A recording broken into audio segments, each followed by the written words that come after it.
Welcome back to Fix Your Apps. In today's video, I'm going to show you how to import your WhatsApp contacts step by step. But before we get started, make sure to hit that subscribe button so you don't miss out on any future tips and tricks. Step 1. Open the WhatsApp application on your phone. You should see the WhatsApp icon on your home screen. Go ahead and tap it to launch the app. Step 2.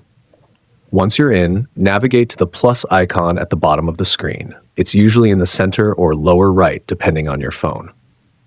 Step 3. Now tap on the menu icon, which is the 3 dots located at the top right corner of the screen.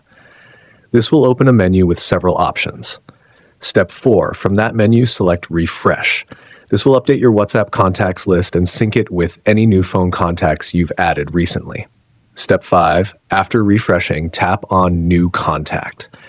This allows you to add a brand new contact to your WhatsApp. Step 6. Now input the contact details, like their name and phone number. Make sure the phone number is in the correct international format if you're adding someone from a different country. Step 7. Finally, save the contact. This will add the contact to both your phone's address book and your WhatsApp contacts list, making them available for messaging right away. And that's it. Thanks for watching, and stay tuned for more videos.